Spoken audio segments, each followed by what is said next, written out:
Praise the Lord, everyone. Today I would like to speak to you about the fruit of the Spirit, and which is found in Galatians chapter 5 verse 22.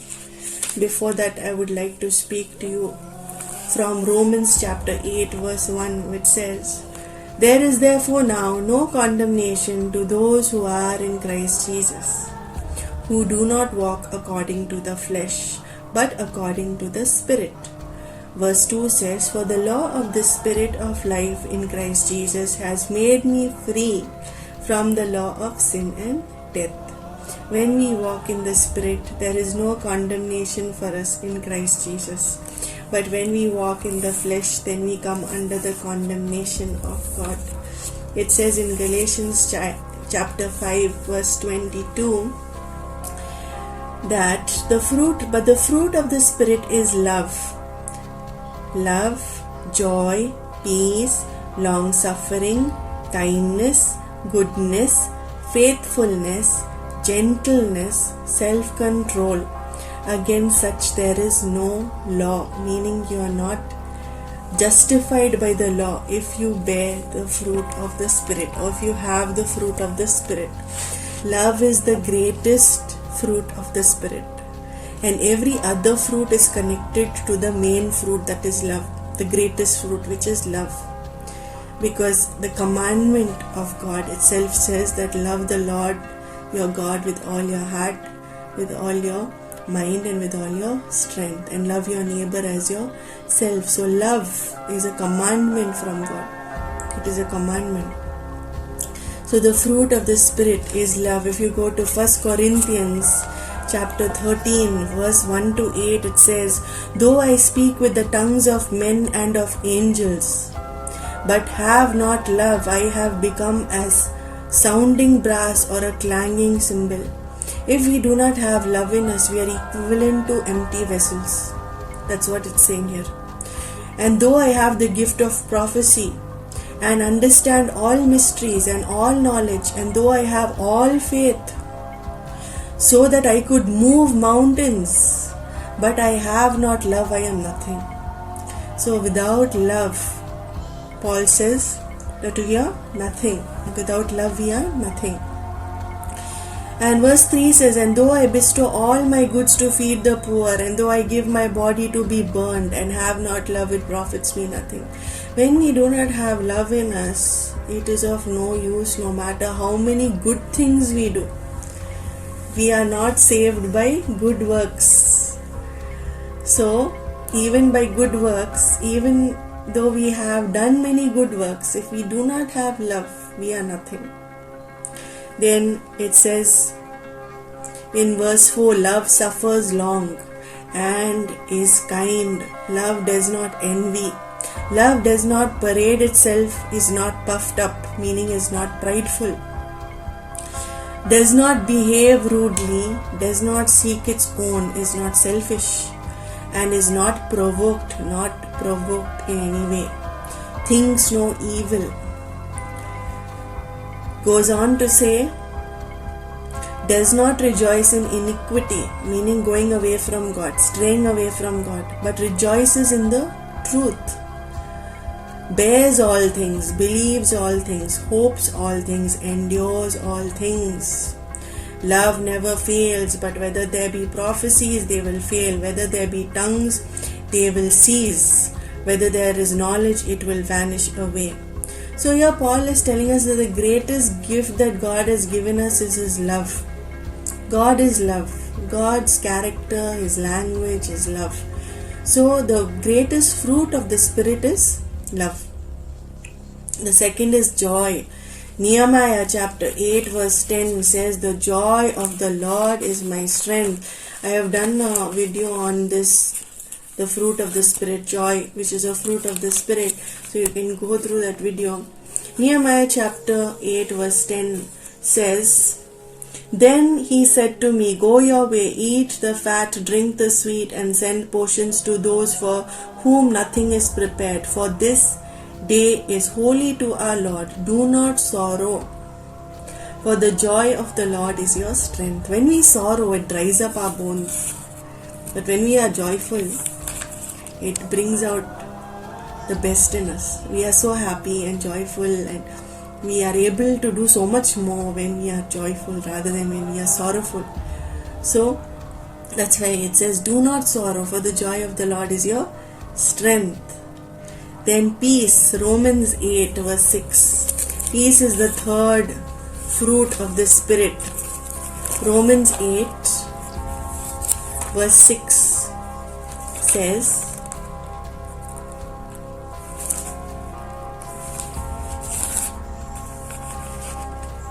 for to be carnally minded is death, but to be spiritually minded is life and peace. So how do we get peace? By being spiritually minded. Having the mind of Christ, being renewed in our mind through the power of the Holy Spirit. Only then we can get peace. The fruit of the Spirit is through the power of the Holy Spirit. Without the Holy Spirit, we cannot bear fruit. We cannot be fruitful. We cannot have the fruit of the Spirit without the Holy Spirit. So He enables us and He helps us develop the fruit. He has already given us the fruit. He transforms us and He gives us the fruit of love, joy, peace.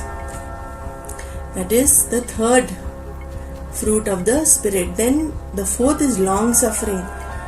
Talks about love again. Love is long suffering. 1 Corinthians chapter 13 verse 4 says, love suffers long. That means it is long suffering, enduring. It endures and is kind. Kind is the next fruit of the Holy Spirit. All is connected to love. Love suffers long and is kind.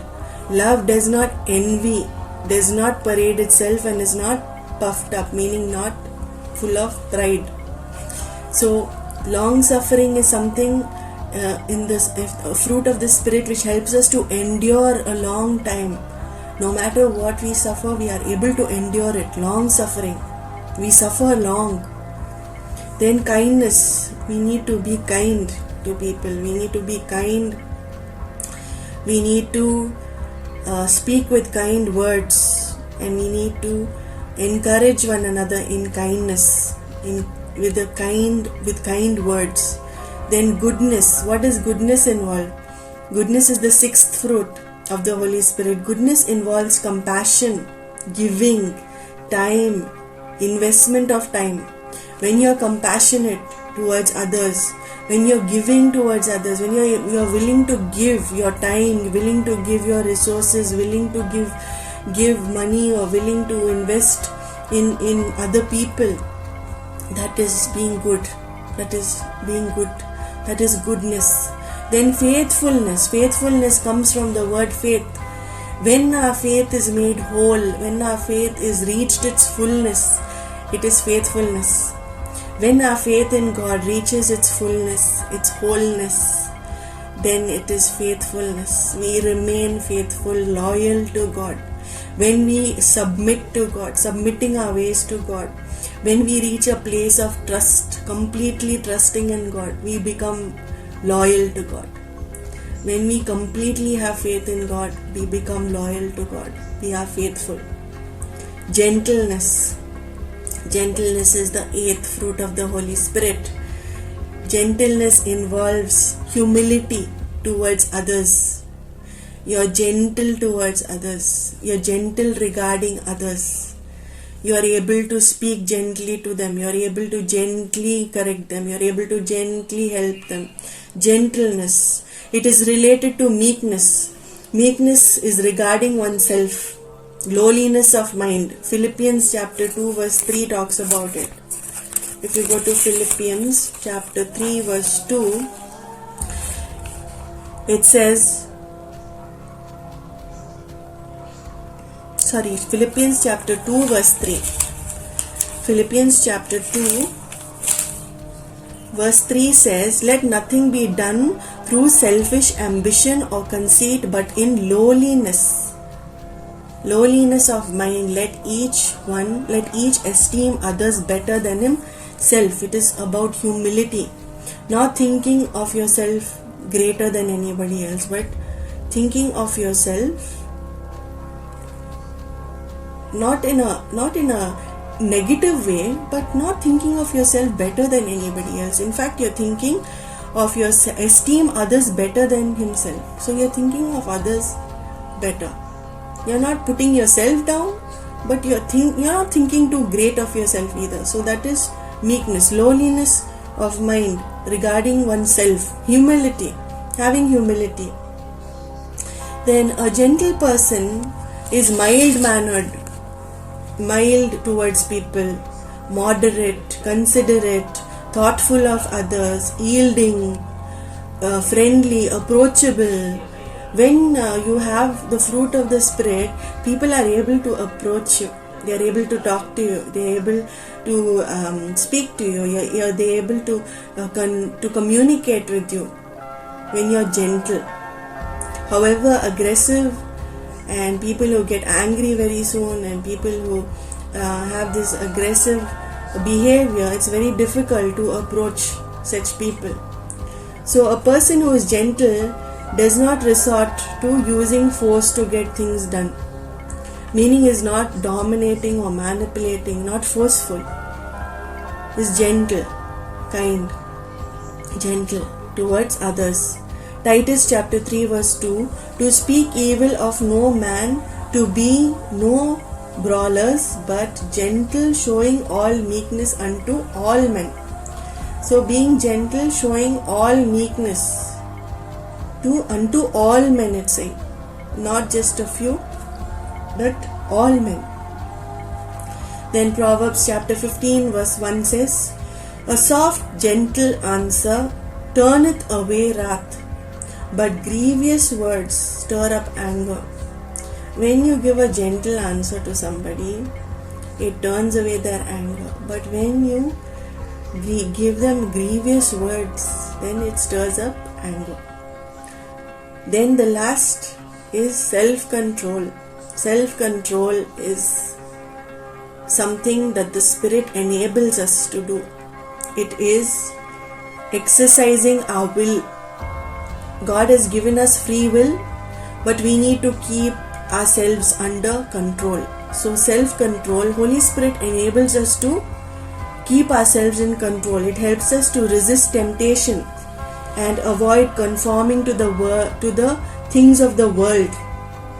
It helps us to guide decisions, and also it helps us to be in the ways of God, not straying away from the path of God.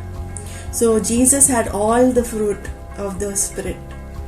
He had all the fruit of the Spirit, and love is the fulfillment of the law.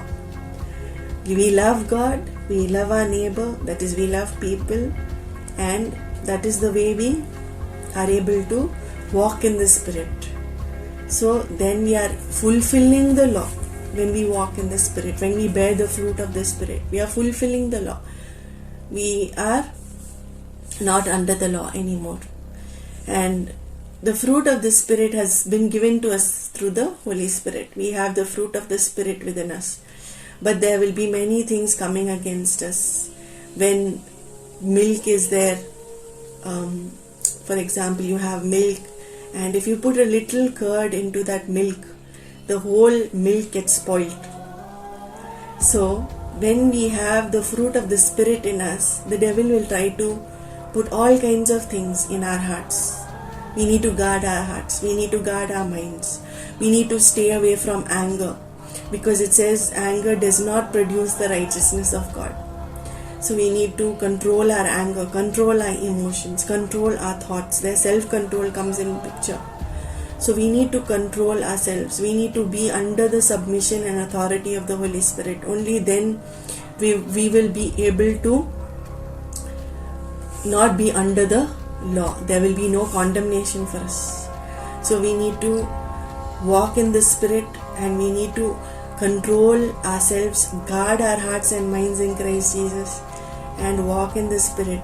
Then we'll be able to do what God wants us to do and be the people that God wants us to be, full of the fruit of the Spirit and being fruitful in the kingdom of God. Let us pray. Dear Father, I want to thank you for your word today. I want to thank you, Father, that you never leave us nor forsake us, and you enable us to be fruitful in your kingdom. You enable us, Father, to bear the fruit of the Holy Spirit, Father. Through the power of the Holy Spirit, Father, we are able to bear fruit of the Holy Spirit. You enable us, Father. You calm us. You give us so much of encouragement, Father. You give us so much of comfort, Father. Sometimes we are struggling, we are fighting against the flesh. There is so much war and battle in us. We are not able to control our emotions sometimes. We are not able to control our anger sometimes. But Father, we submit it all into your hands of care, Father. We ask you to take control, Holy Spirit, Father, of everything, Father.